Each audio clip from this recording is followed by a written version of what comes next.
Hoje nós vamos falar de Dia dos Pais. O Dia dos Pais passou e o que tem a ver eu falar sobre o Dia dos Pais? Porque é o mês dos pais, gente. O Dia dos Pais passou, mas você continua sendo pai. E as suas atividades, né, o seu compromisso, você ser pai, é o tema hoje da Rosiane Delgado. Tudo bem, Rose? Tudo bem, Maia. Boa Porque noite. o Dia dos Pais passa, aquela festa, aquela coisa toda, né? Mas o compromisso fica, você para um momento para refletir, mas aí surgem as coisas do cotidiano, a gente já se perde um pouco. E a gente vai falar do pai moderno também, né? Sim, com certeza. A grande questão, Magda, é que o exercício da paternidade hoje é um desafio. Não é uma tarefa muito fácil. Principalmente em termos de referências, né?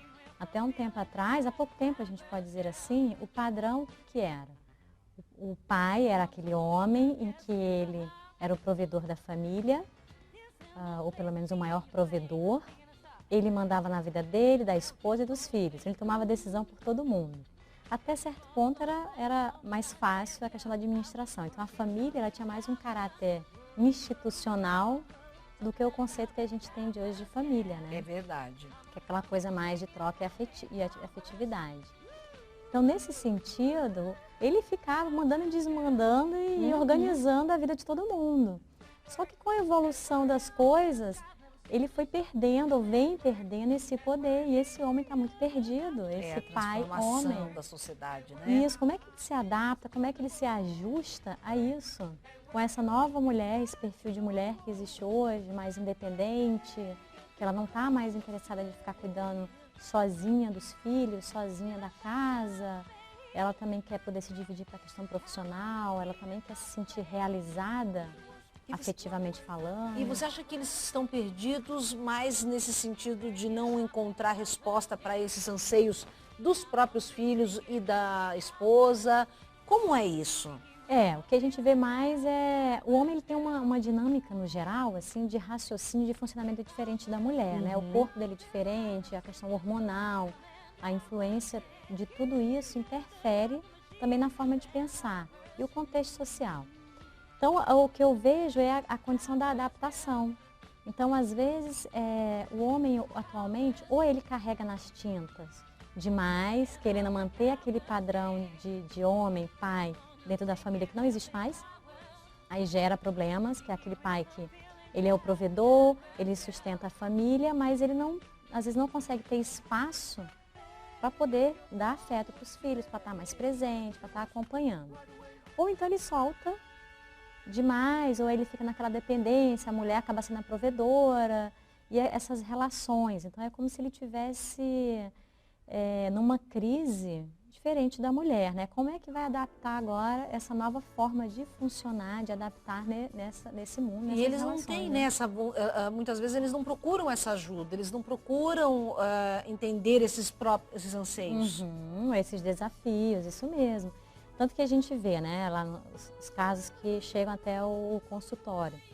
Então a gente vê casos assim bem extremos, de crianças que têm dois pais. Claro, porque um foi o biológico e o outro pai... Da constituição da segunda família, né? Isso, ele entrou na condição, né, adquirir um segundo pai em razão do segundo casamento da mãe. E a criança, ela vai se ajustando em relação à questão afetiva daqueles dois pais. Então, esses dois pais, de algum modo, dentro desses papéis, eles precisam ter um mínimo de, digamos assim, de compreensão e ao mesmo tempo distância para administrar a situação com essa criança. Então, é claro que aquele que convive diariamente, ele tem uma autoridade que precisa ter perante aquela criança, que é aquele que está criando. E aquele que é o biológico, de algum modo, também ele tem alguma ascendência, mas não necessariamente direta no dia a dia. E poder trabalhar com a criança essa questão da paternidade. E, ao mesmo tempo, os dois precisam ser presentes, afetivamente falando. Eu acho interessante essa coisa do ex-pai, né? Eu acho que não existe. O pai que abre mão de filho não existe, porque assim, ex-esposa, ex-namorada, existe. Mas ex-mãe, ex-filho, não existe. Vai pôr na cabeça dessas criaturas. Aí você vê o nível de imaturidade. Sim! E aí, é muito triste, Mayra. É muito triste. E aí, ver uma pessoa crescer sem o pai, sendo que o pai existe. Porque assim, o que a gente percebe hoje dentro desse desafio também é isso. A gente percebe talvez pais mais presentes, os mais jovens estão com essa consciência, um pouco de pais mais presentes. Mas esse que, na verdade, passou pelo divórcio e levou o título de ex para a sua paternidade, esse está perdido, eu acho. É uma pena. E o que de repente pode ajudar nesse caso é esse filho buscar resgatar esse pai. Talvez vai ajudar, e em algum momento vai cair a ficha. E isso tem muita relação, porque muitos homens associam a questão da paternidade muito direcionada à mulher. Então, ele tem, às vezes, um afeto muito grande pelaquela mulher, em razão de algum conflito, algum desentendimento, ocorreu uma separação. E ele, às vezes, na cabeça dele, não consegue administrar a condição dele de ex-marido com a condição de pai. Então, muitas vezes, a condição da separação com aquela mulher gera uma crise tão grande naquele homem que ele não consegue assumir a sua função paterna, em razão dessa separação. Por isso que você vê muitas histórias de homens que, quando constituem uma segunda família, às vezes ele não consegue mais ser presente em relação à primeira família dele. Mesmo que ele não casou oficialmente, mas se com uma mulher ele teve um filho, então ali de algum modo já tem a constituição da família, porque daquele casal já foi gerada uma criança. Mas ele não tem esse entendimento por quê, muitas vezes? O que está faltando? Maturidade? Eu acho assim, o que base é maturidade, tem uma questão emocional aí muito difícil, a gente já pode assim afirmar, mesmo que seja uma condição geral, mas se ele não consegue minimamente exercer que é uma questão de responsabilidade, a maternidade e a paternidade, né? Independente da idade.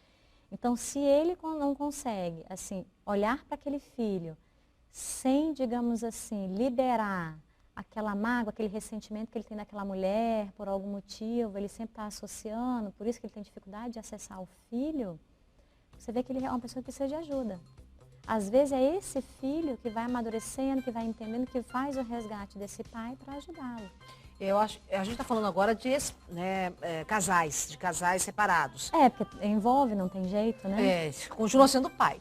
Continua sendo pai. Mas o que a gente precisa analisar é que numa geração, acho que talvez essas duas gerações anteriores, elas têm essa dificuldade muito grande, pelos modelos que eles acompanharam. Isso, porque aquele modelo em que... A referência, como você falou.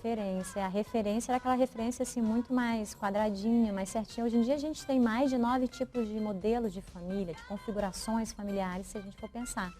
Então não existe só aquela configuração mulher, homem e criança, filhos, né? Existem N outros tipos de configurações. Uma delas que surge muito presente hoje são de mulheres criando sozinho o seu próprio filho. Ou porque esse ex-companheiro não deu conta de assumir aquela família, de estar lá fazendo o papel dele, ou por causa da questão da morte, ele chegou a falecer, ela teve que criar esses filhos, ou o filho. Então são em situações que às vezes a gente se depara com várias histórias em que as mulheres tiveram que criar o seu filho ou seus filhos sozinhas, né? Então é curioso a gente ver isso. Então isso surge muito no consultório. Um outro tipo de situação que a gente observa é aquela criança em que ela é abandonada dentro de casa. Como é que é abandonada dentro de casa? Às vezes tem o pai e tem a mãe, mas ele é tão envolvido com a questão de trabalho que ele acaba, assim, o valor dele é a família, a coisa mais importante às vezes é a mulher e os filhos. Porém, o que acontece? Ele não consegue, ele fica tão envolvido com o trabalho, em ter que ser o provedor daquela casa, daquela família, que ele não consegue organizar o tempo para ter tempo com aquele filho ou com aqueles filhos.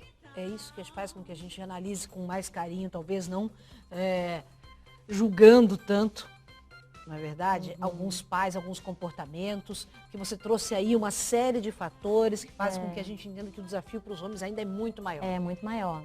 E aí eu chego também a dizer, Magda, que às vezes o sexo frágil, eu não acho que seja mulher. Eu também, acho que mais é o homem.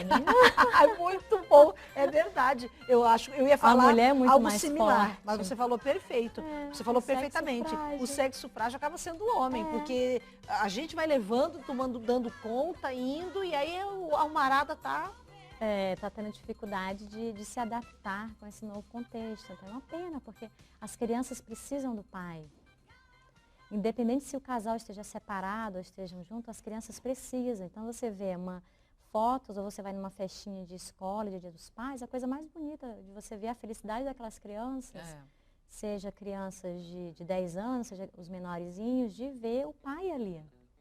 É uma felicidade que você olha ali, que você fica feliz de ver a felicidade daquela criança. Ai, mas eu também acho que a gente pode bater um papo justamente sobre esse modelo de comemoração, né?